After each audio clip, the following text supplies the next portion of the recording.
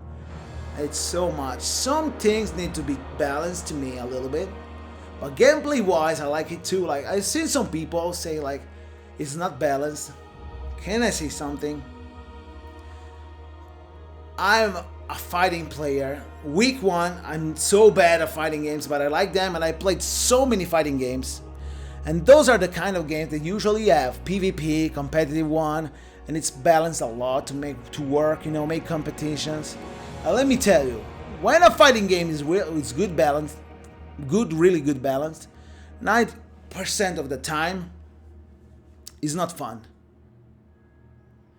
Let me tell you, when a fighting game is good balanced, 90% of the time is not fun anymore. Because maybe the fun broken things that make you do crazy things and have fun are broken, in fact, and they're not good for a competition. So yeah, that's what I'm saying. Like, people that want the game to be balanced in a way that's, you know what I mean?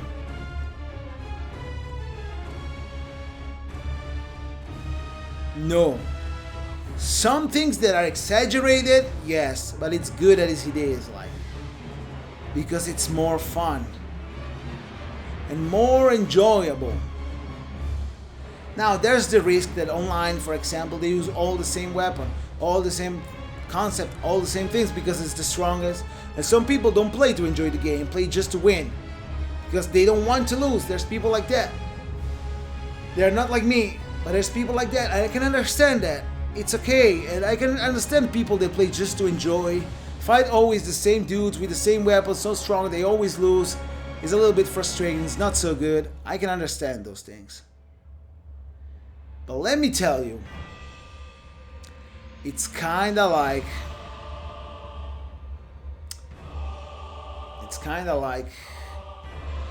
I don't know. To me, it's kinda like good as it is because it's more fun. It's unbalanced a little bit in some things. It's not perfect, but things that are too broken or too crazy are simply more fun. And it's better for the game to be more fun. It's not a competitive game. Yeah, the PvP is there, but it's to play. It's not to make tournaments to win and things like that. It's not like fighting games. It's not so serious. You know what I mean? So, trust me. It's better for the game to stay like this. And yeah. Wow, amazing. What else can I say about this? Well, actually, yeah, I said I enjoyed the exploration too much. It's so good. The best part to me is the exploration.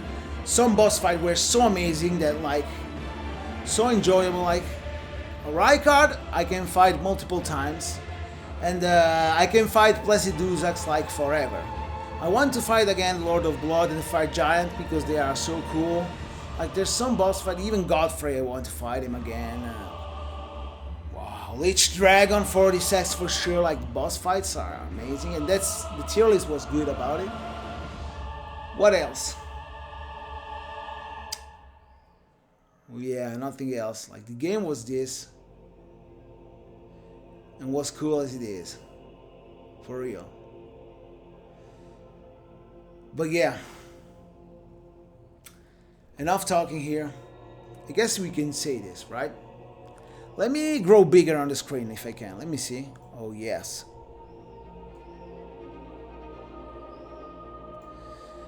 And yeah, this was, I hope you enjoyed it. You know, I did a complete work of like, I think the most complete and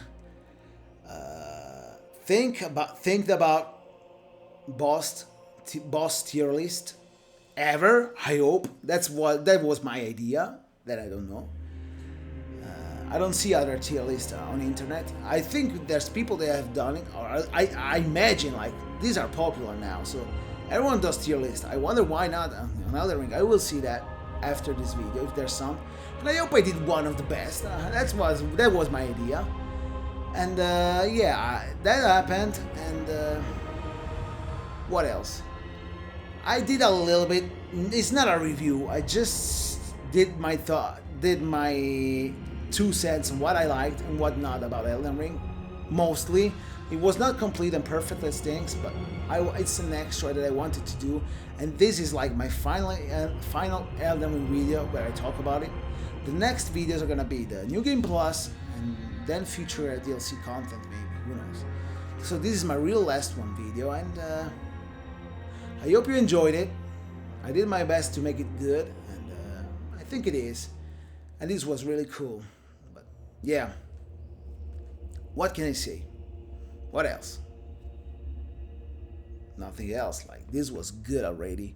This was so good. Like, wow, really amazing. And yeah, enough talking on how amazing it was. Enough talking.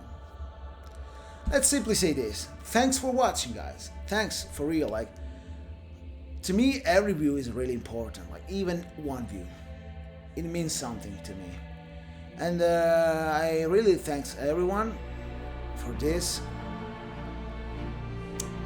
Yeah, really thanks. And yeah, thanks for watching, guys. Leave a like, because yeah, it helps the channel, apparently, leaving a like. Comment, because I like people so much. Talk with people, discuss with people, do things with people. You know, people rule the world. People are great. Like, people that says the opposite is wrong. In everything, in every part of the society, whatever it is, there's good people and bad people. We're just gonna find the good one. Yeah, I mean, there's a lot of them. And why not interact with me in the chat? Comment about this. Write your own tier list.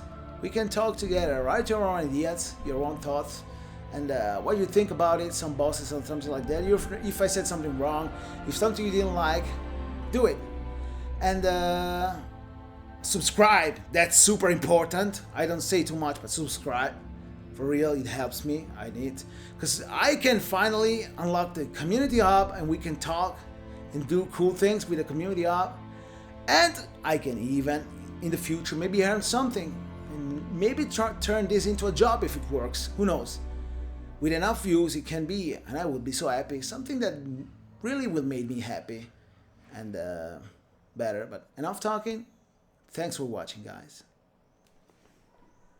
I hope you like it. Bye.